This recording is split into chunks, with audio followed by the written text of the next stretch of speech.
actually like start officially, I guess, and like introduce ourselves and actually make this thing a thing.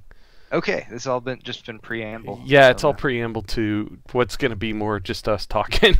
So anyway, well, it looks like we got some people in the chat, which is great. Yeah. Anyway, let's Hey, start everyone. this up. Welcome everybody to the Tech Report podcast bonus stream. Tonight we're doing just a live stream with some Q&A. We've got Paul Heimlich from Paul's Hardware with us. Thanks for joining Hello, us, everyone. Paul. Thank you for having me on, Scott. And so, Paul, for those who don't know you, I know that you sort of first came to prominence online with the Newegg TV guys, and now you kind of moved out on your own. How long has it been that you've been out on with your own channel as like the primary thing? It's been maybe 4 or 5 months now since I am no longer a official Newegg employee. I'm still on contract with them, so I still go in maybe one day a week, and do a few videos here and there to help out the team that's still there. But yeah, it's been a lot of fun. I get to kind of steer my own ship now, and I've been focusing most of my efforts on making YouTube videos on my channel, which is called Paul's Hardware. And I have a website now too. There's not a whole lot going on there, but it's paulshardware.net. So those are kind of my two home bases on the internet right now. All right, and I've seen there's a lot of videos on there, how to build a PC, how to do this and that, a lot of good like instructional stuff for people who want to like get into PC DIY. Yes, that's like if most of the people who've like ever heard of who I am have probably saw the how to build a computer videos that I did on Newegg back in the day, like 3, 4, 5 years ago. I don't know how long ago that was now, but those got a few million hits each, and I still to this day get people coming up to me and be like, "Hey, you showed me how to build a computer," and you know, we hug and get a little misty. And it's awesome. Awesome. That's always fun when people do that. Like that was probably like one of my biggest impacts, I suppose.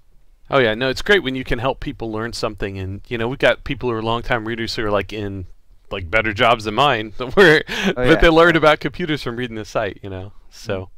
So that's great. Well, listen, guys, we're going to take questions tonight, and Paul and I will try the best to field whatever you guys want to ask about, basic stuff for building a PC, tech news, whatever is on your mind.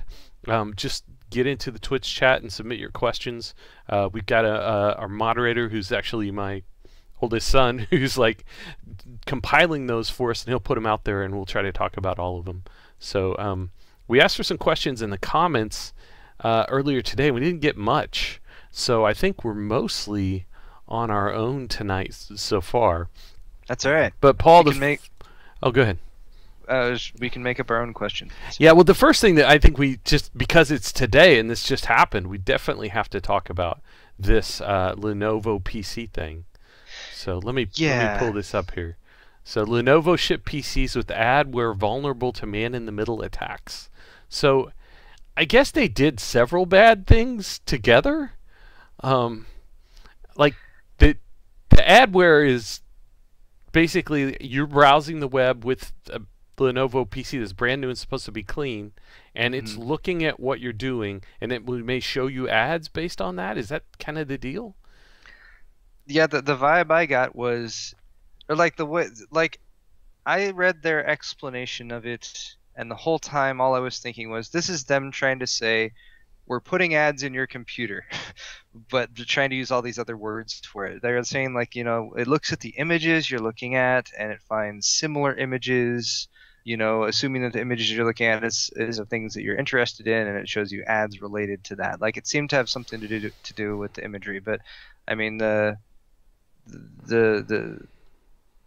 basic problem is it like injects JavaScript, right? Like that's and it's a big potential for that. That's what leaves it open for man-in-the-middle attacks.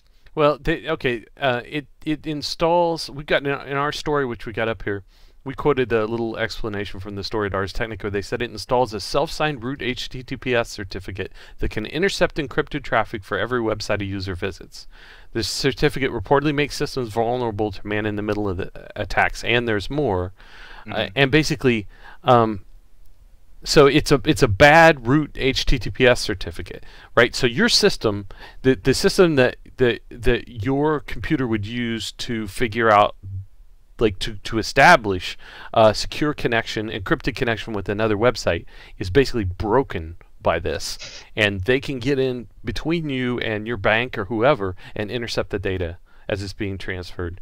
And they use the same like certificate for every Lenovo machine that shipped with this AdWare on it, and so it's pretty easy, once like a hacker knows about it, to like basically intercept the data coming from a Lenovo machine once it's installed.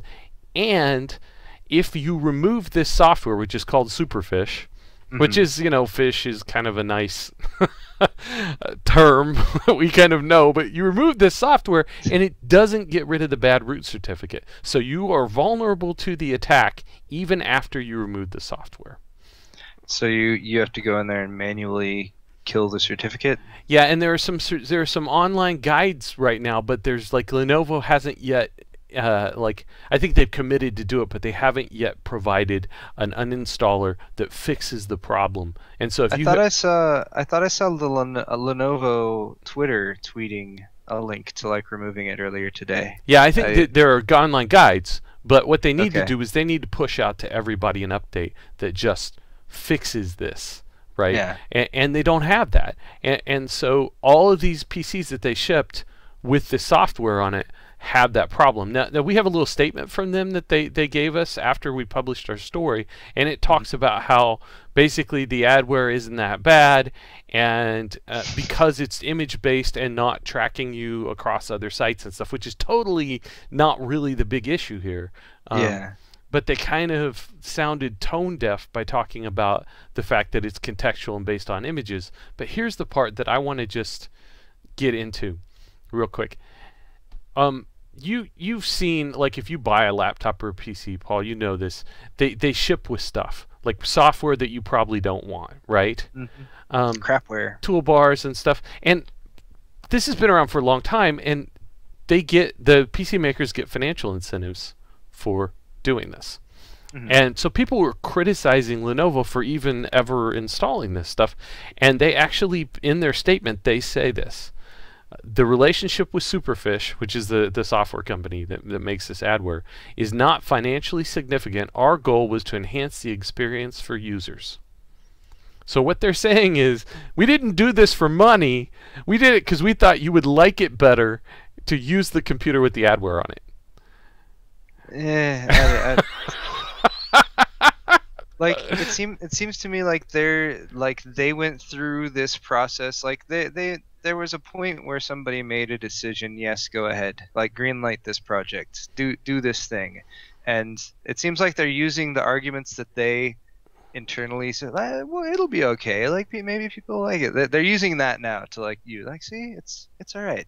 But I mean, my question is like, if it's not financially significant, and if you're looking at stuff like bloatware that goes onto computers, advertisements for software, or antiviruses or anything like that pops up, like, how much of a financial difference does that make to a company that manufactures laptops? And like, is there some way, like, if they were to offer, like, what Microsoft, right? They have the signature plan or something like that, where you can get completely ad-free stuff like what's on the Surface. You can just get the vanilla experience, like as if you had built your own computer and installed plain Windows. Like, I would be interested to see some laptop manufacturers offer that with like a reasonable premium over the AdWare installed ones, and just see like how much people actually go for it. Yeah. I don't know. It's tough because as a consumer, I don't feel like I should have to pay for not having crap on the computer I don't want. I agree. It's hard. Like, it's hard. And the other side of it is, for those guys, the reason they're in the situation where that's what they do is because they haven't been innovators for the most part. A lot of these PC makers, they sell the same thing as 3 or 4 or 5, 6 different big competitors, and their margins are razor thin on the products. And instead of selling something that is clearly like better or differentiated from everybody else and giving themselves some margin, being able to charge more because they're better, they're just competing on price. And when you're just doing that, when sort of the race to the bottom kind of thing, then your incentives get messed up, because every little few pennies that you can add to your margin with something like this affects your business a lot more than if you are, of course, the example is an Apple, who has this very sort of, we're going to price premium, but we're going to try and treat you the right way model. And it's amazing to me that it's Lenovo who got this, because they seem to be one of the best PC makers in a lot of ways. I'm surprised too, and this has really thrown me for a loop, because Lenovo was very often, like, I'm more into desktops and components and that sort of thing than I am into laptops. Like, I get a laptop and it works for me for a few years, and other than that, I don't pay too close attention to them. But like, when people would ask me, hey, I'm get a laptop, what would you recommend? Lenovo was very, very often a recommendation for me. And this type of decision, like, even if their laptops hardware-wise or build quality-wise are still solid for me, the principle of something like this really gets to me, and it erodes my confidence in the brand. At the least, I will say. Yeah. Well, we got a question from the chat about how you get rid of this. Can you get rid of it by installing the OS again? And that's sort of, I think, a two-part thing. A lot of these laptops don't come with OS disks. What they come with is a recovery partition, and you, like at boot time, can press a button and have the software come up that will take sort of the data from the hidden partition and write to the main portion of the SSD or hard drive on the laptop an image of how it shipped from the factory. If you do that, and the image from the factory has Superfish installed on it with a bad certificate, you're going to get Superfish with a bad certificate again every time you restore. So it doesn't help. If you have a Windows 8 or whatever version of the OS you're using install disk, and you install it fresh and clean yourself instead of using a recovery mechanism, then you should be good. So I think it's I think you got to be careful if you're trying to get rid of this, not just rolling back to what Lenovo shipped, because what they shipped came with the problem. I think so I'm going to engage a little bit of speculation just to forewarn, but so the new versions of Windows 8 don't even have a product key like the ones that come on OEM computers. They're just tied directly, I think, to the CPU. So when you install, for instance, the image, it goes on there, it reads the code from the CPU, and that's how it activates Windows.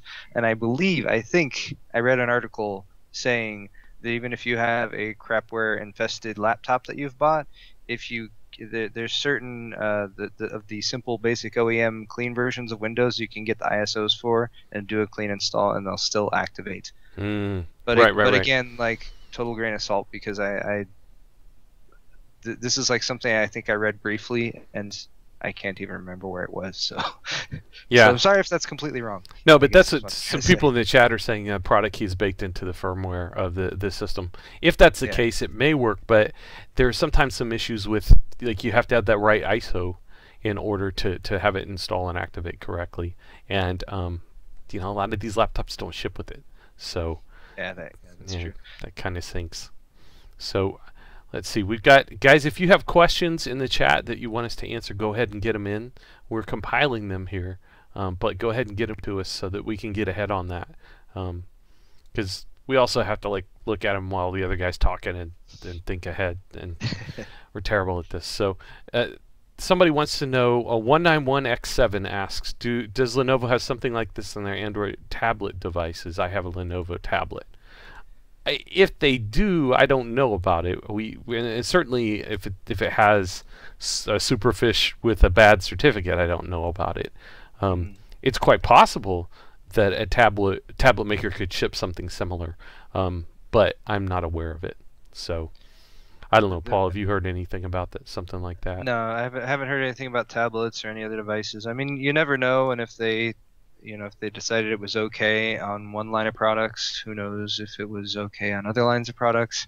Like I hate to have this reaction to this type of tech news, but it seems to come more and more often. Like, did you read the other one recently this week about the, what is it, NSA stuff that's in the firmware of all the hard drives? Yeah, the Kaspersky Labs report that said that what's major hard drives, like I think Seagate, Western Digital, major hard drive firmware pretty had much all of them vulnerabilities, and there was this shady entity that was also responsible for some major like worms and things like Stuxnet virus that was probably responsible for this, and pretty much everybody's like, got to be the NSA. It feels like that we have all been completely insecure for a long time, and we're now just becoming aware of how completely insecure everything we do is.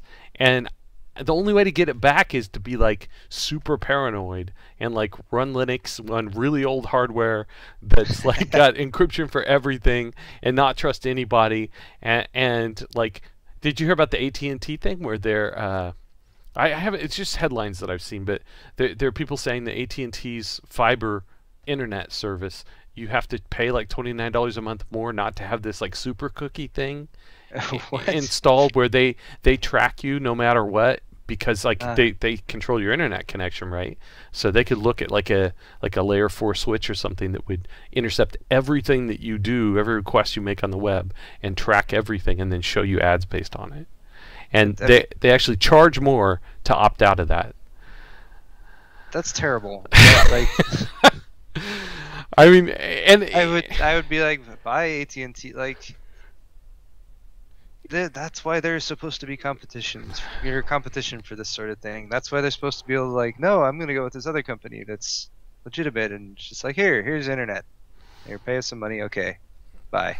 Like, why can't that be all there is to it? I don't know. And everybody's making out like Time Warner and Comcast to be the bad guys. Yeah. And yet the savior is supposed to be like, in my area we're getting Google Fiber put in, and they're investing a lot to get fast internet here, and I'm happy about it. But it's Google. Like, you know what they do with people's data? That's all. That's their whole business. Is to like track what you're doing, and pretty soon they're gonna have like your phone, your tablet, because they have the whole OS, my main web browser. They've got my email because I use Gmail, Google Docs because I use that, and like absolutely everything that I do online will go through a Google connection. I have the device carried around that has GPS, that has my location at all times with Google Now, and like, what will they not know about you? I mean, it's a little terrifying, right? Even though, like, I really like Google services and I like not having to pay for them, like, what are we giving up? Like, for me right now with Google, I look at it as like the least of the evils, and so, it's like if I want to be involved with all this stuff, it seems like the most sort of okay choice as possible. I mean, I agree with you. They have all the data. They have ridiculous amounts of data, and there's crazy things that they could be able to do with it. I just have to go back and be like, well, it's supposed to be don't be evil, right? That's supposed to be their unspoken mantra, their mantra, or however that's pronounced. So I hope they go with that, I guess. Man, I don't know about it. I don't know that a motto is going to get us where we want to go there, but I don't know. And here in Kansas City, because they're building out Google Fiber, which is interesting to see, because like since the original, I was saying earlier on the stream when we were getting started, I was part of the original rollout of DOCSIS cable modems in the Kansas City area. Like, I worked for Time Warner Cable Roadrunner. Actually, it was Roadrunner was a separate entity at that time. And was one of the like sysadmins and network admins in the data center as we did this, and went out to the D hubs and stuff and help people, like, help get the infrastructure set up. But since that time, you haven't seen what we're seeing around my suburb now, which is all over town. There's like cones and flags in the ground, and stuff is dug up all the way down these major streets because they're putting fiber in the ground. They're investing in infrastructure? They are like crazy, and I haven't seen that for a long, long time. I mean, the the Time Warner Cable guys, to their credit, the way that cable works, you have to invest in like equipment that sits in the distribution hub that on the combining network, so that when you get more people joining the network, you have enough bandwidth for each local node. So there's more equipment that goes into scaling the network as more customers come up, and they've invested in newer versions of DOCSIS, and so we went from 1.5 megabits to 5 megabits to 10 to now like I think 100 megabits peak, but it's all over that same cable that comes into your house, the coax, and then it's hybrid fiber coax, so it's like like this weird analog fiber out to the node in your neighborhood, and that's it. And now Google's like, they're just putting in these big, thick, actually pretty thick fiber cables in these main roads, and then they're bringing the fiber right up to everybody's house. So it's exciting to see that. It's better than like not investing in infrastructure for many, many years and being like, yeah, we'll turn it up a little. And twice since they started, I don't have it yet, but in our area there's Google Fiber in the Kansas City area. Twice since they've started, Time Warner has raised speeds or effectively lowered prices, right, by changing all their tiers, which they hadn't done for years. Yeah, competition. That's yeah. amazing. And so oh, sorry, go ahead. Oh no, go ahead. I was just gonna say, the area I live in Southern California, we have Verizon Fios, and so we have fiber to the home. When I moved in and I found out that was here, I was like, oh wow, that's awesome. So I have 50 up and 50 down, but it is also through Verizon. So certain things I've noticed that don't go as fast as others. So a choice, I'd definitely go with the Google Fiber. But the thing about the Fios is people ask, when I've talked to people about it before and they've asked me about it, I'd be like, yeah, and they're done. Like they're not rolling it out anymore. They did some Fios and then they kind of stopped. So they didn't want to invest in building it out everywhere. Yeah, well, it's just weird how some of the ISPs have been about where they actually choose to build and where they actually choose to upgrade, because the Fios rollout is not like, there's kind of a pocket of it right around here, and if you go a little bit further out, like it's not available anymore, and they're not expanding it like they could. Maybe they will if more competition comes in or something like that, or if the Title II stuff actually happens. But yeah, for now I just happen to be lucky enough to be in one of the spots that actually has the fiber to the home. Yeah, good for you. Well, so I feel like I'm lucky too, because we have Time Warner Cable, which is going to have to compete with Google Fiber, and then we also have AT&T.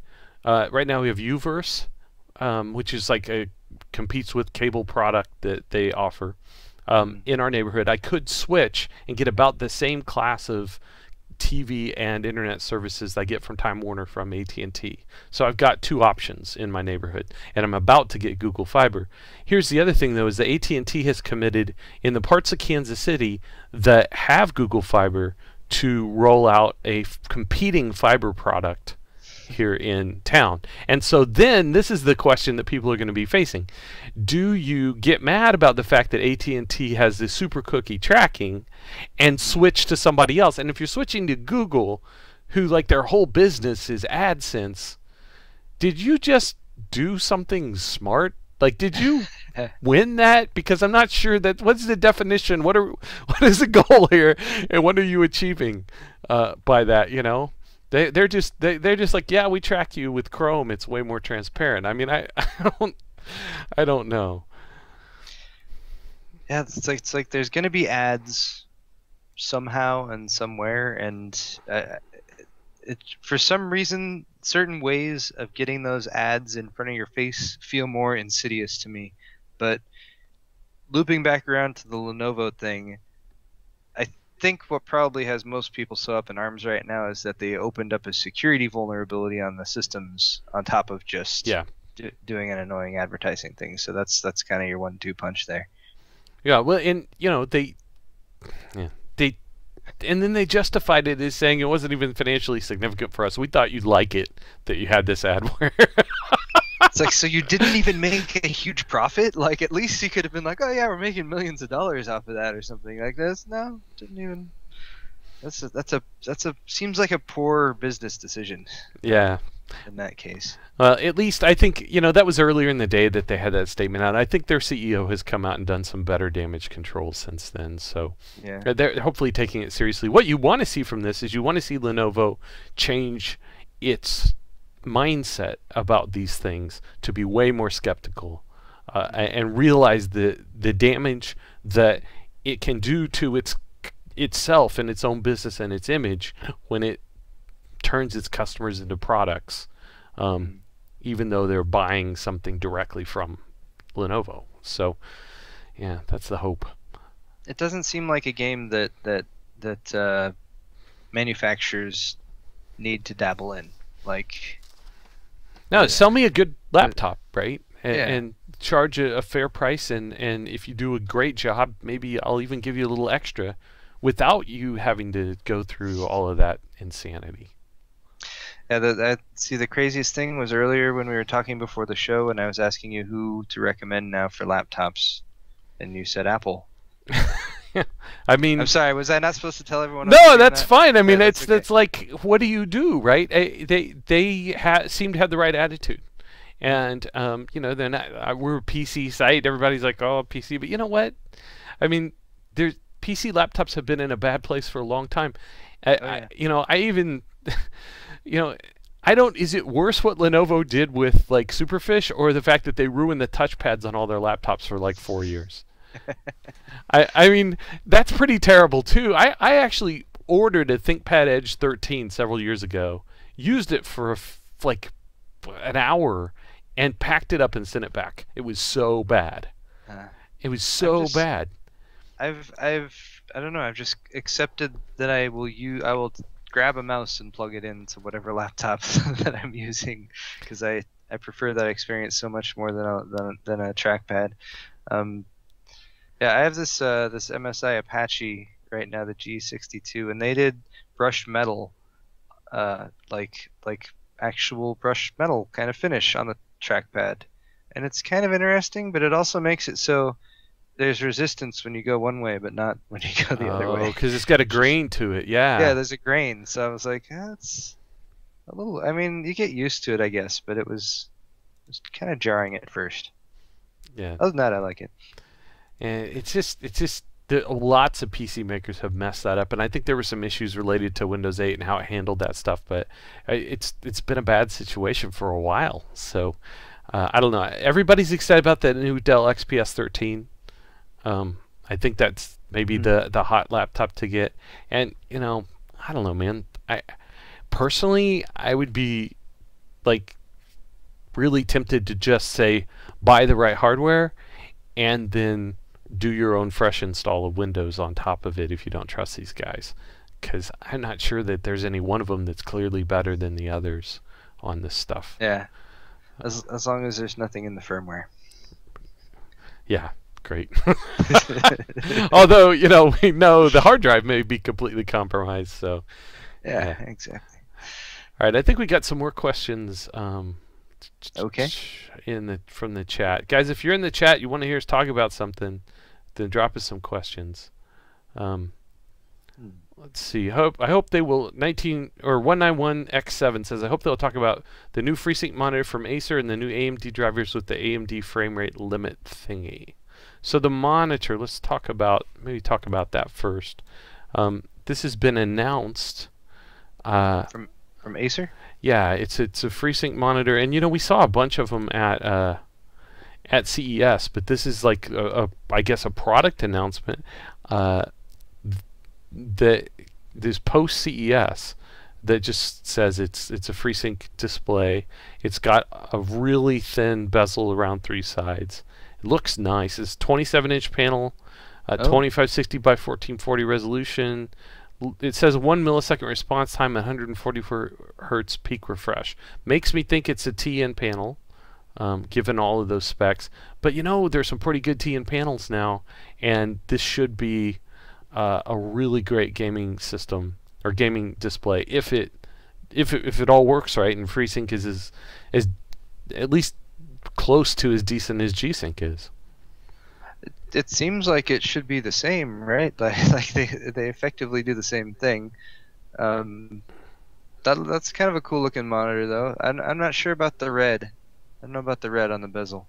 Well, I mean, it's for Radeon, right? You're only going to use it with the Radeon, so. Okay, so it's got to be red for the FreeSync. Yeah, I don't know. I mean, I think it's kind of neat that they've did something a little different, but it is a little bit. If you're conservative about that, you may not like that. So, I don't know. We don't have a price on it, so that's one of the big questions because there's a great monitor like this as G-Sync that Asus has, and it's like $800. Yeah, the ROG Swift, right? Yeah, and I love that. I've got it hooked up now because I've been playing games on it, and like I'm happy, but I don't know that's a lot. And you know they've been selling out in North America. It's been hard. They've been hard to get, and so clearly they didn't. $780 at Newegg right now. Yeah, clearly they didn't overprice it from that standpoint. But you know, you would like to see that's a pretty big premium to pay for variable refresh, and you would hope that with FreeSync sort of being where G-Sync isn't the only game in town anymore, maybe these prices will come down and the supply will go up. Which really, the supply going up is what has to happen, I think, to get the prices down. I feel like it's got to be like sub 300 or at least sub 400 for it to be kind of more accessible to people. Well, it's a TN panel that's 144 hertz. I don't think this will be. No, I don't think so. But you know, look, sub 500, 600 would still be a huge jump down, and I'm totally fine with paying a premium for a super fast panel that does variable refresh. But I don't want it to be a huge premium, like double the price of a comparable display, and that kind of feels like what we got right now. Yeah. Well, I mean, if AMD has any say in it, I feel like they would like to be able to say, here, buy a 290X or a 390X and this monitor for X amount of dollars, and it's like, you know, hundreds of dollars less than what you'd have to pay for a comparable NVIDIA and ROG Swift option or something like that. Yeah, I just don't know if they have a lot of say in what the monitor makers do with their prices, right? Probably not, but we can dream. I mean, and AMD tends to be more the value proposition sometimes, but I could also see Acer saying like, this is exactly what the ROG Swift is, so we will sell it for exactly the same price. Yeah, and especially if they're first, right? I mean, we don't yet have, I don't have a single FreeSync display to test. They're not selling any. And when they start selling, you got to think that first one is going to keep the price up for at least for a while, just because they can probably ask that and people will pay it. But you know, once we get more, maybe. Do you have any hope that in the next year or two, as this whole FreeSync G-Sync thing continues, that they might find some overlap between the two technologies and actually settle on a standard where you don't have to buy the same card for the same monitor? Let's talk a little bit about, I'm going to pull this up. We did a review of this BenQ monitor, which is a G-Sync display, but it's a dual mode. Okay. And it has a DisplayPort input, and then it has HDMI DVI. The DisplayPort input is the standard G-Sync input, and then the HDMI and DVI portion of it, I think you switch modes to have that work, and then it's like a standard display with a separate monitor scaler chip that is not the G-Sync module, right? And so the idea here, even though like it doesn't really matter yet because there's not two variable refresh standards, but the idea here is that BenQ is saying here's what we could do, right? We can ship something dual mode by putting both of these chips in the display and charging a little bit more. I think the monitor makers are the ones who are kind of driving on this. They want this to happen. They want to sell you one product that you can use with whatever. I think that Asus clearly wants that. I think BenQ wants that. I think those guys are going to find a way. The other thing that's interesting to me is that AMD has said that you don't have to be a FreeSync display. You don't have to get their stamp of approval to work with a Radeon. And so it's entirely possible that somebody who makes a monitor with a G-Sync module in it could, maybe even working with NVIDIA, I don't know what NVIDIA is going to do, but they could find a way to make sure that their display is compatible with the VESA adaptive sync standard, and then it would work with both. Now, going the other way, I don't think that NVIDIA has any plans to make G-Sync displays work with Radeons, unless somebody pulls like a BenQ and uses two different modules, in which case NVIDIA gets its money for the G-Sync module, you know, plus the so they wouldn't mind too terribly. No, and so, you know, we'll have to see how it plays out. I don't want to have to pay a premium to get cross compatibility in the long run, but I think in the short run, we already know what the monitor makers are queuing up as a strategy based on what we're seeing here. Yeah, I think the thing about the whole synchronized frame rate between the monitor and the graphics card, when I look at the technologies that have come out in the, I don't know, the past, say, 5, 6, 7, 8 years, like 3D was one of those ones that, like, you know, you remember the 3D monitors when they first started coming out, and they were like, oh, everyone's going to be 3D gaming now and that sort of thing.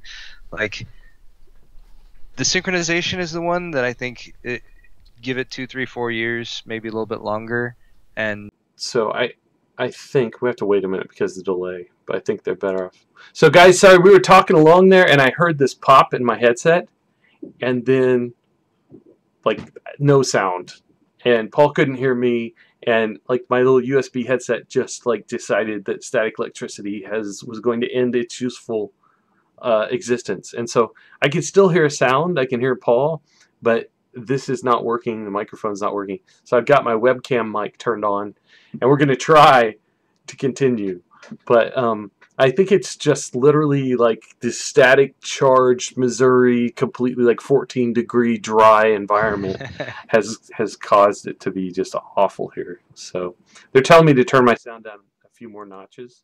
I'm going to try.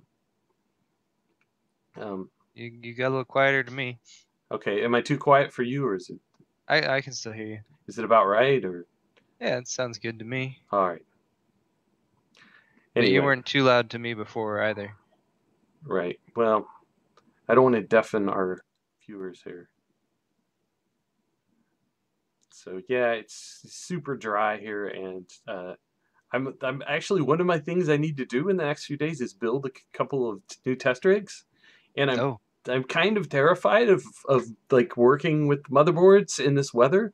Like, you got to constantly ground yourself. I've got these like tables that have this like metal rim around the bottom. I'm always like reaching under and grabbing them as I'm working, because you can build up a static charge that will, you know, damage hardware, and it just moving just a little bit in this type of super dry weather.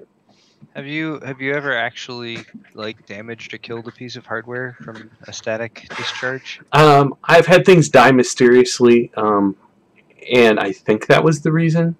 It's hard to sort of know for sure that like you did that. I have also had some scary ones. Like, I remember one time there was this like CPU, and like had a huge charge come off my finger into one of the pins on the socket, and I thought, oh dear, it's done. But it worked fine. It was a Pentium 4. It worked as well as a Pentium 4 would work, at least for like a long time after that. So and then it melted and burned the house down.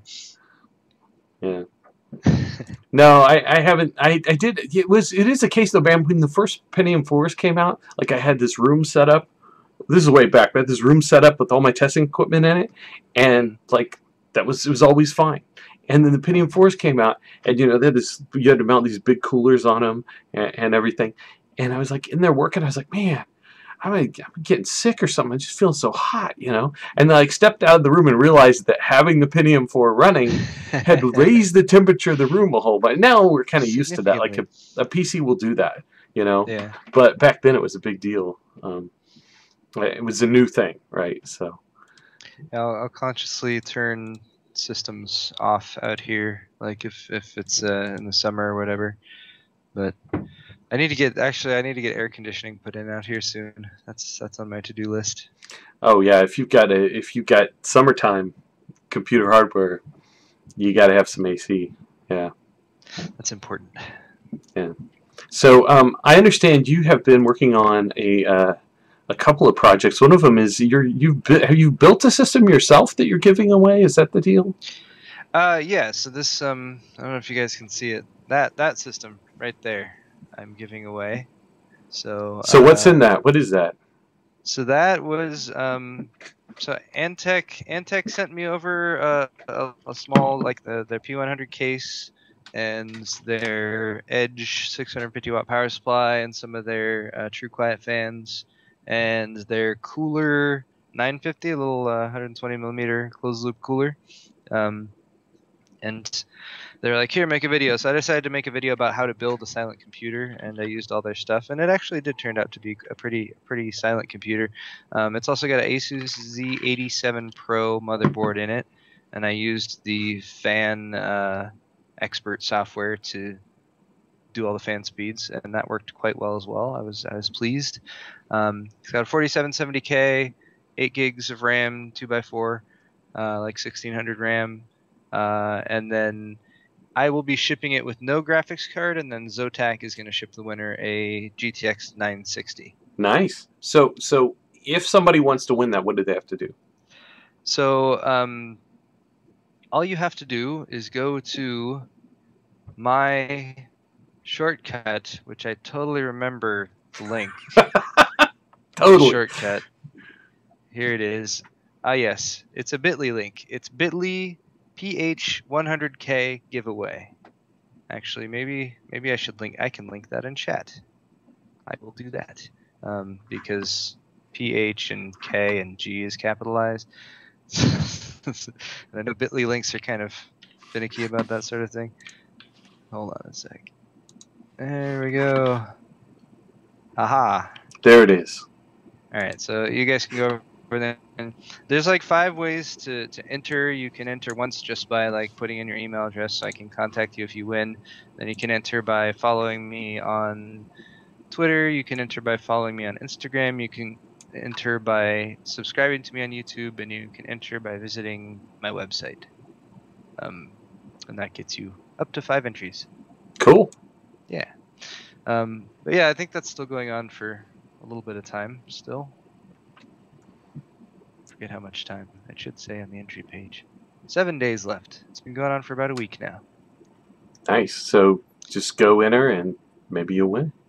Yeah. So it's U.S. and Canada only. Sorry to anyone who's not U.S. and Canada. I can't afford to ship it any further than that. And then what else? I guess I'm giving away a computer because I hit 100,000 subscribers on my YouTube channel. That's the whole. Congrats, man. Reason. Thank you. So that's you're nicer than me. We won't ship to Quebec because they got all kinds of weird rules about contests and stuff. So well, I'm small enough that I don't think they'll notice. Good luck, man. It's a government. If they do, then it'll be fun for you guys. that would suck. But yeah, I mean, I know like New York too. If you want to do a giveaway in New York, you have to have a bond, or you have to sign up with one of the companies that does bonds there because they have special rules for giveaways. Yeah. Yeah. Well, it's great though. It's it's always good to be able to give something away free, and I don't know. I'd love to. We have done it in the past where we're like anywhere in the world, we'll ship your thing. We had one guy who was like somewhere in Africa. We couldn't even barely get it to him. Like it was almost impossible to ship there because it was not just. I think it was Africa. I don't know. It was some remote place. We had another one that was in Hawaii, and it was like it's not impossible. You totally can do it. It costs as much as the computer hardware that we're sending you to ship it. But you can totally get it there, and we realized, the economics of this aren't always going to work out if we're not careful about some of this stuff, So yeah, so I'm going to do digital giveaways. I think for if I want to do some international things, because I did promise people that I would try to do something that was open to more people, and I think that's fun. Give away some games and that sort of thing. But yeah, I've had the exact same experience with shipping. I've shipped stuff to Canada that cost $100. The product cost $100, and when it got there, they were charged $50 in import taxes that they had to pay before they could even accept delivery of the products. I did like a sample test shipments to like testing how much it would cost if somebody from Great Britain won the system, and it would cost like about $400 to ship it over there just for the shipping, not including taxes and everything. So yeah, people often say like, oh, you can send it as a gift, or you can like put a $0 value on it or something like that. But that's not like, you're not supposed to do that. And then you also give up any possible like insurance or liability if something goes wrong in that situation too. So yeah, such are the woes of trying to give stuff away to people.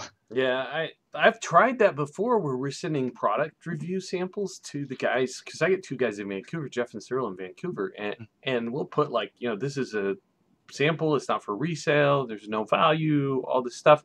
And the Canadian government's like, yeah, we're charging you the exact same amount. It doesn't matter what you put in your paperwork. Like, Yep. They don't care. They're going to get their pound of flesh. So, yeah.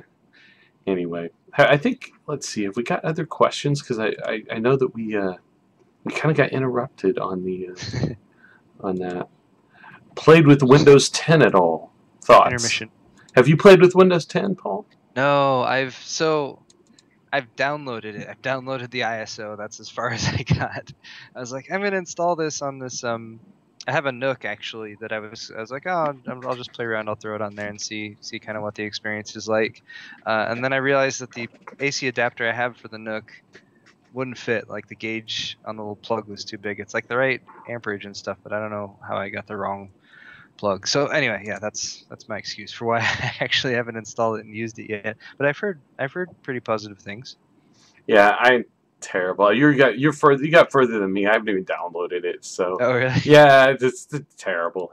I don't know, man. Windows 8 has been kind of a disappointing experience overall, and Yeah. and using a beta. I mean, I'm not gonna put it on a test system that I'm normally like actually testing things on, because it's partly broken. And so yeah, you got to find, like, you put it in a VM or something to do with it. And I've been busy with other stuff, so I got no insights to share. I apologize, guys. No insights on Windows 10. Typically, we make Cyril do that, and he goes and writes a little thing about the beta. And I think he maybe has played with the Windows 10 thing, but he's not here tonight. So maybe next time we have him on, we can get an update on that. Odizzle94 says Windows 10 was okay, just Cortana sucks. Yeah, it's disappointing. I guess. Were you excited about talking to your desktop computer to get something?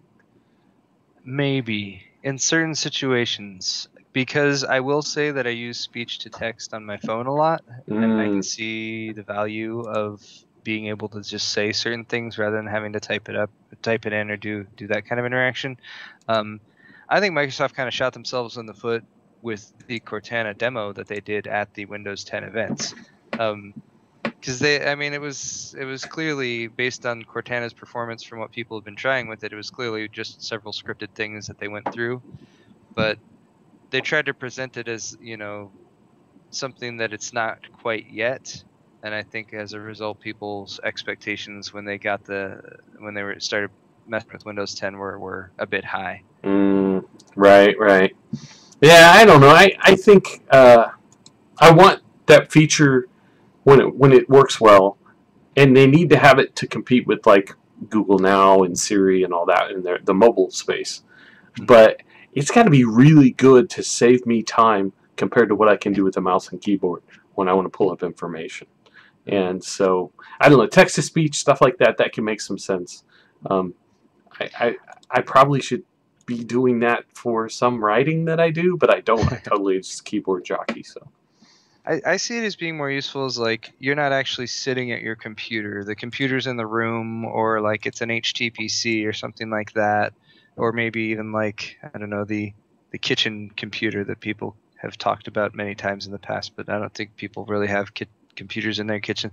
There's something like that where it's like it's not convenient to like go over and type or something. In that situation, I could see it being kind of useful. I think the command cues for how you like pull it up and actually start talking to it are very important. I know Xbox One has had some growing pains with that, and like false positives when turning it off or turning it on, or that sort of thing. But I don't know. I mean, when it comes to all this new ways of interacting with your computer and like virtual reality and like Cortana or Siri or that sort of thing, like are there any that stand out to you as like here's something that's like a new interface, like a new way to have interaction in say the past 10 years that really stands out to you? Have you used an Oculus Rift? I have. Steve has the dev kit too, and I tried it over at his place, and it was very interesting. I had some fun with it. I didn't get sick, which was Steve's problem. He kept getting nauseous from it, and I actually was able to play with it for a little bit. So that was cool. I mean, it's a development model, so you know you can see the rough edges and stuff like that. But VR is like it's one of the things that I probably get more excited about, but it's also one of the things that as it progresses, you seem to see more and more of the obstacles that it might have to overcome. Like obviously the end goal is like the Star Trek Holodeck, the yeah. holodeck, Yeah. right? The holodeck experience in Star Trek, right? You have nothing on your body. It's just a holographic experience. You can physically touch things and all that kind of thing. I mean, as far as right now with the Oculus, you know, you have a thing on your face, and it's controlling that range of movement. And then we had the thing where you put the leap motion on the front, and there was a demo where you can bring your hands in it then too, and you can actually interact with your hands that way. But then it's like to get your body into that, or like your arms, or like jumping or anything like that. That's to me goes more towards like what they're doing with the Kinect and everything like right now. So it would be interesting to see some sort of more inclusive solution to that, and maybe that's the direction that they're going with the Oculus. I have no idea, because it would be interesting to have the Oculus in connection with something like a Kinect, where it could see all of your whole body at the same time, as well as your range of movement from the head. I don't know. Does that already exist? If that already exists, then I call dibs. Well, there's some demos of like these things that you stand on and you can run, and they detect like you're running. Like I saw guys at CES who are demoing these. They're like these little like dome, like inverted dome things that you stand inside, and you know. But you talk to the Oculus guys and they say this is about a seated experience. So it's clear that's what they're going for first. To me, that though is the most impressive thing that I've seen that like is a future change to the way that you do things. And I think the big thing for that is that you go from sitting at your desk in front of 1 or 3 monitors playing a game to sitting at your desk or sitting near a desk with one of these strapped on your head and looking all around, you know, and that becomes your like maybe primary way to play games. And that's a big deal. I don't know how that translates into everything else. Like, will I be making videos? Will we be doing this with those things strapped to our faces? I don't know about that, right? I mean, I think webcams are pretty good for like expressive interaction. All that stuff is a ways off. The other thing I was going to say to answer your question though is if you're talking about interface, like design interface changes in the past 10 years that are significant, multi-touch is huge. And that just happened, and we don't really think about that actually happened. That's true. In the last decade, basically. Yeah. You know, you go back to original iPhone. Yeah. Probably the biggest leap forward in that as far as making it mainstream. And it's happened, like, it's gotten way better, too. Like, the first ones are kind of terrible compared to what you can do now. You know? Very, very slightly side topic, but I still get pissed off every time I'm on a plane flight and there's you've got the little screen right in front of your face, and they use a resistive touch screen. It boggles my mind. I mean, I know it's because it probably came out right when resistive touch screens were like at a reasonable price point, blah blah, and capacitive probably wasn't as available, but you just have to like sit there and use force, like somebody's sitting behind you, poking the back of your head. Okay, sorry. No. Hey, I see that Josh from Fractal Design has gotten into the stream. Oh, I just send a shout out and say, Josh, because you're doing this, because this is happening, we're not posting our Define, our 5 review tomorrow or tonight. Really? They'll post tomorrow. Like I should be editing that now, and then it would be going online. But because of this that you're participating in, it's now going to be later. So I don't know if you're like, good job, maybe, maybe, but maybe not. I don't know how that plays into what you do. So anyway, have we got? We need to keep up if we got questions from the chat. I'm trying to show Josh what I did today. Oh, there you go. Is that? Oh, it's fractal design. It looks like a fractal power supply. That's actually the Kelvin T12. Illegal. It's illegal in the United States. That's awesome. Then I don't even know why, but it's awesome. Totally illegal in the U.S. I'm using a legal product shipped to me by Josh. Is that the ATT cooling issue? Is that what the makes that illegal, or that? Yeah. Okay. Yeah, it's patent. ATT has that patent that they've been flexing against various CLC people or CLC manufacturers. So you can get the fractal all-in-ones outside of the U.S. So where there's somehow, I guess, more law systems in place. But it's cool. I mean, I will say that I see lots of CLCs come out, and I'm like, oh hey, it's another CLC. It's fully expandable, and it has a run dry pump, which I thought that made it stand out a bit more. So this is just the T12, which is 120 millimeter model, and I just popped it in here because I want to run some tests on the system before I do the whole water cooling installation. That's going to happen sometime within the next few weeks. I'm going to do just like, if it wasn't crazy water cooled, here's the performance, and then I can do a little comparison afterwards. Cool. Yeah.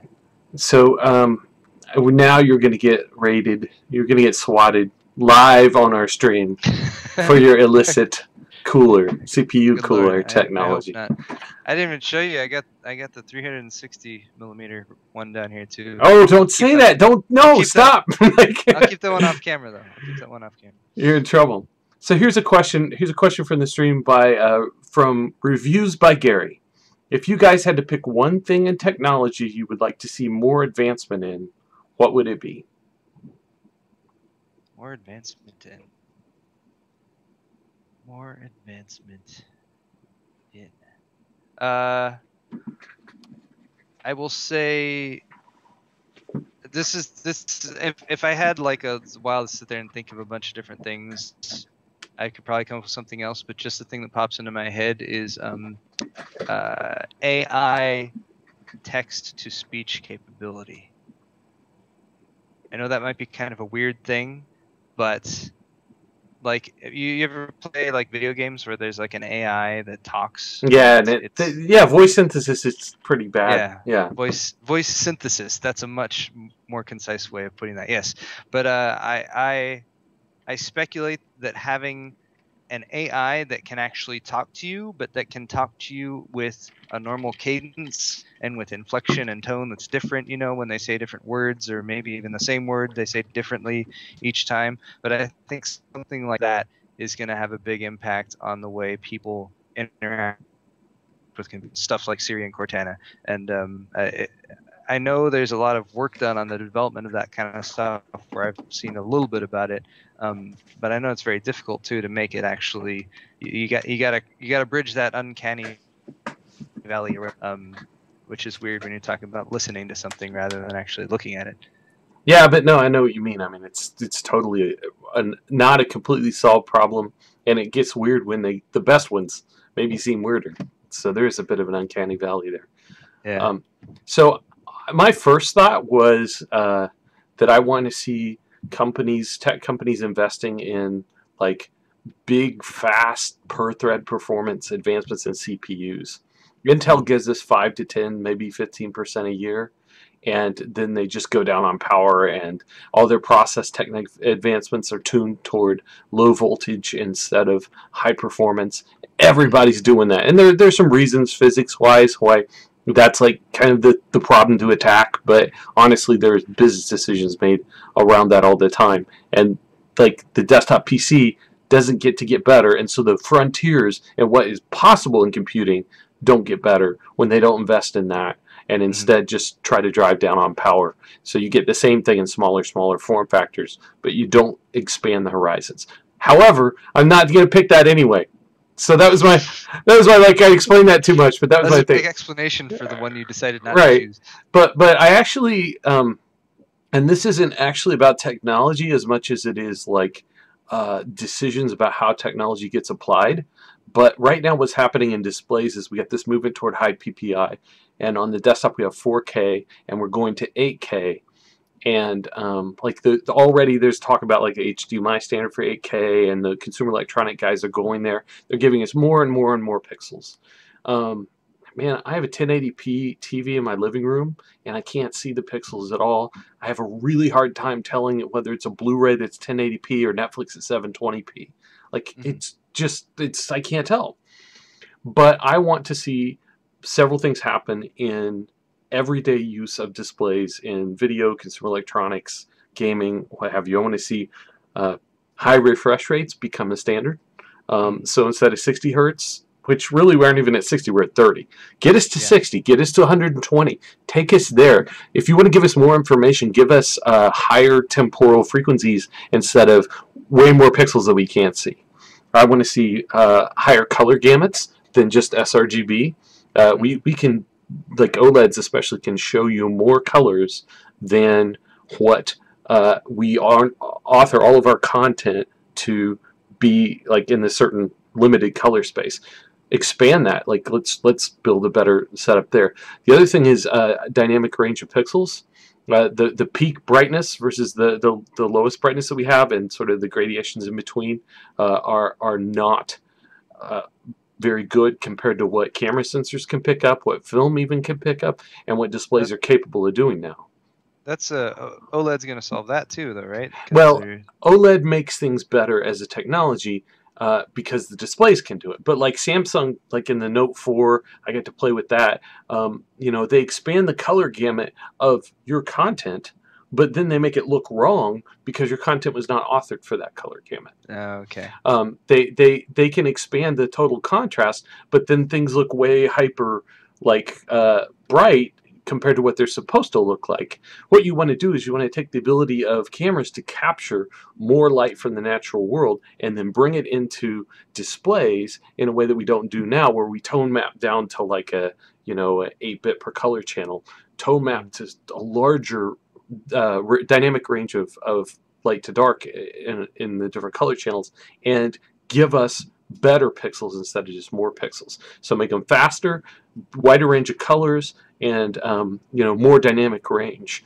And those things are going to be a bigger impact on how you see things, how you perceive things, how natural and fluid and images that we generate with GPUs or that we capture with cameras appear to you than just more pixels. Which, frankly, like, it's great. I'm glad we are where we are with 4K, but like a 4K desktop display is kind of enough for me. Not that I wouldn't take more pixels, but I would really rather have better pixels than messing around with just, it's marketing, right? Everybody wants to say we got 5K, we got 8K. Like, stop with the Ks, people. Get it figured out. Like, there are better things that we should do. Dolby has an HDR standard that's 12 bits per channel that does some compression and decompression that gives you way more dynamic range they've been working on. Like, adopt that and author content in that. Way better than just a ton of pixels. So there you go. That's my speech. He asked the question, so he got a lot more than he bargained for, I'm afraid. That's a good question, though. I like it. It is. Let's see. Do we have other questions? Let's see. What's your ideal resolution aspect ratio for single monitor setup? Like 250, 300 PPI. I don't care, just go wall. I don't know. But I've got a 30-inch 16 by 10 display on my desk, and then I have a like a 4x3 portrait next to it, and it's like it's as wide as I want, like, to move my head back and forth. It's lighting me up right now as I talk. That's enough. I'd like more pixel density, but I don't know. What is your what monitor setup do you prefer? It's hard to say when you say prefer, because I also have several. I also have a 16 by 10, 2560 by 1600 30-inch on my main computer that I edit on and game on some of the time. But I've been doing some gaming out here since I've got this test bed, which is pretty nice. And there's a 4K. This is a 4K 27-inch, or no, is it 28-inch? Wait, the box is right there. It says about the same. It's all the same. Inch. Yeah. It's the 4K 28-inch, which is a little small for a 4K in my opinion. But yeah, I tend to recommend at least going with the 16 by 9 standards for people, mainly for scaling purposes. So like 1080 right now, and then I would recommend 4K 31. Gosh, I can't remember what the 4K 3840 by 2160. Yeah. Because it's quad scaling, 4 pixels per one. And I think that helps, especially when it comes to like scaling of websites and browsing and all that kind of thing. I don't do much like surround gaming or that sort of thing. I have tried the widescreen of 21 by 9, and those are pretty cool. I would say if I was going to go widescreen, I would probably go for 21 by 9 before I would do a triple monitor surround configuration, because I do like the simpler single screen. Yeah. The problem I have with the really wide displays is they're usually not very tall. They're just they're just kind of cheap. Like they're selling them on just the aspect ratio, and honestly, like that's not good enough for me. Like I kind of want to like premium, like a big, like I have a huge 30-inch display now with another monitor next to it. You need to give me, because I author content for the web that you scroll up and down. Like you got to give me height as well as width, or I'm not sold on this. If it's just super wide and there's not much screen area, then like your fancy aspect ratio doesn't win me anything. Once you get to be tall enough, though, that's where it gets interesting. But honestly, there aren't that many monitors that get to that setup. I have a soft spot for 16 by 10. I will say I have a Scepter monitor. Actually, no, it's in the other room. That's 19 by 12. I got that. Not specifically for, but I got that with the thought in mind that I could run 3D Mark. Gosh, which was that? 3D Mark 11. That in order to run the extreme mode was 19 by. You need a 19 by 12. Oh, it was a Vantage or? No, Vantage. I think you're right. Vantage. Yeah. So I ran Vantage on that. And then, like I said, the 2560 by 1600 one in there. I'm a real big fan of that one. That was my dive into the Korean monitor scene. It's a Yamakasi.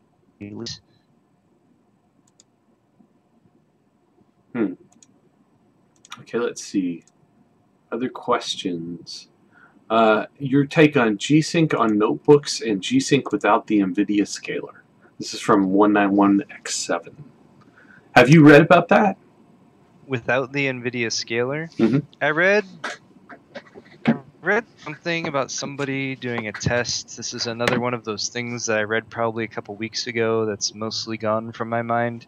But it was something about, like getting G-Sync to work without the chip.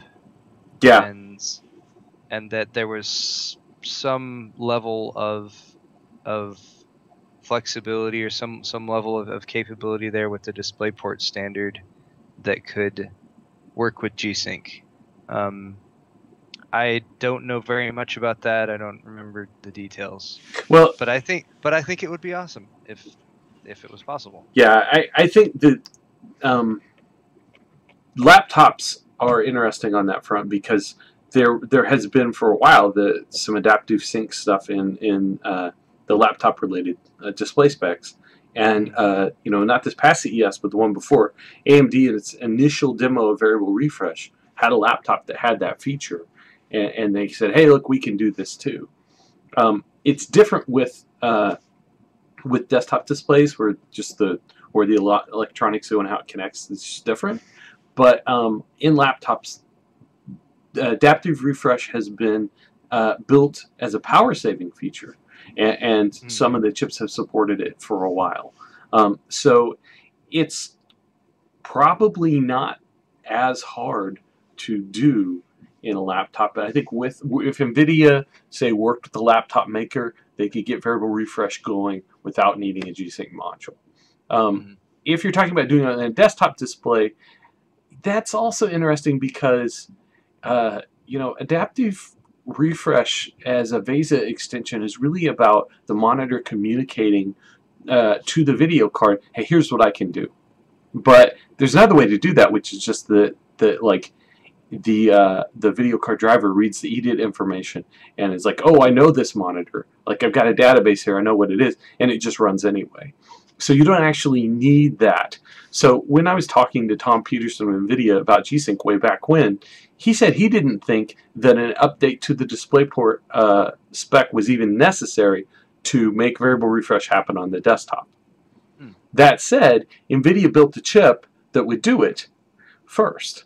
Now these other guys have come working with AMD and built the adaptive refresh stuff with the FreeSync displays that are still not here yet, and we still don't know exactly how well they work. So it's taken like over a year, but I think it's possible that eventually any monitor out there could just work with variable refresh. But what NVIDIA did was they went and built something that worked and proved the concept and marketed against it and like dragged the market along. Just because it was possible to do this doesn't mean that monitor makers were going to go change things. That's kind of a sleepy world, and they're not big on it, on change. The other thing that is interesting to me is I don't think that NVIDIA is done with G-Sync. I think that they're going to change other things. Right now displays refresh left to right and up to down. It's like pixel scanning, like an electron gun on a CRT. They don't have to do that with LCDs. You actually have screen regions that you can update. I think they'll do something that's like a stochastic, like a pseudo-random screen region update that like gives you new frames in different ways each time to disrupt that human visual system's pattern recognition. And by doing that, I think you could wind up having a frame-to-frame succession that looks more organic and natural, and actually like does some interesting positive things.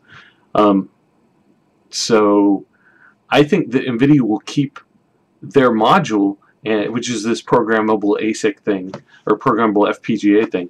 I think they'll keep their module and add more features beyond just adaptive refresh. So I don't think this is like over when adaptive refresh gets to be a lot of places. I think it's just the beginning of a series of changes that we're going to see. So I don't know how long we have sort of split standards, but I think what we're going to get out of it is innovation. That would definitely help to keep them differentiating themselves, especially if FreeSync actually starts to materialize more. I mean, I could see them using some of the techniques you were talking about.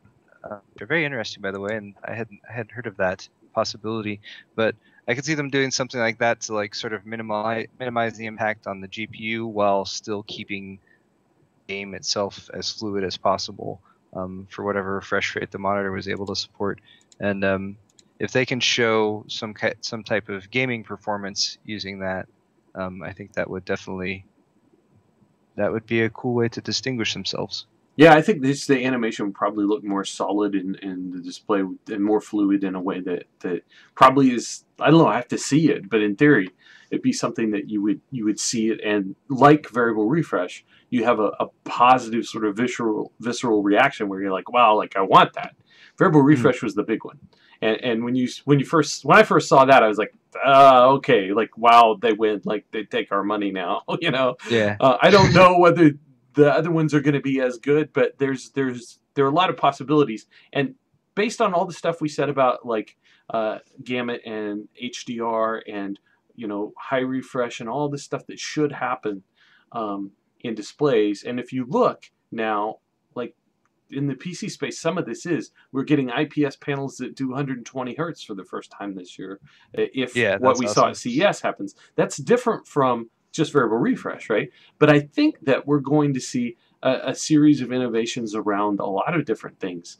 And having the GPU makers sticking their nose in that business is probably going to be a good thing for everybody in the long run. Even though, you know, you get these like issues about what's proprietary and everything. I think people will not be upset at NVIDIA about that for too long as like they keep delivering interesting new things in that space. And my hope is that AMD finds a way to get in there and compete by saying, oh, but we're going to do this first instead of just, well, we'll follow on a year later, right? That would be my hope. And that is like, and anytime you talk about G-Sync right now, I feel like that's the conclusion you eventually come to, is like, it's pretty awesome. It seems like something that everyone's going to want and everyone's going to probably get at some point. It's very expensive to get into right now with the hardware and everything, but it's here and you can actually do it. And you can't say that for AMD. Yeah. Yeah, and I'm looking forward to, I hope we get our hands on FreeSync stuff soon. I'm looking forward to that. And I do hope the monitor makers behave badly and put 2 chips in one or whatever they have to do to make like a monitor that works with everything. Like, yeah, let's get there. But let's also hopefully get more innovation from everybody. And whatever has to happen to make that happen, you know, I'd be happy to see it. You know what, Paul? It's been. I told you we do this for about an hour. It's been about 2. So maybe we should stop. You know, we always go long. Yeah, we got a few more questions, but I think we've answered a lot, and I appreciate everybody joining us. And I don't want to overstay our welcome, so let's maybe wrap this up.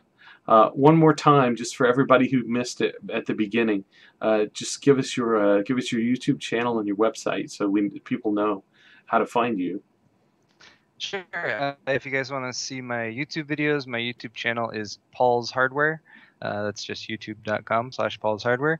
And then I also have a website, which is paulshardware.net, and it has links to all of my social media and Twitter and all that good stuff. Excellent. All right. Well, thanks for joining us tonight. Really appreciate it. It was fun. We'll have to have you back. Thank you, Scott. I'd be happy to.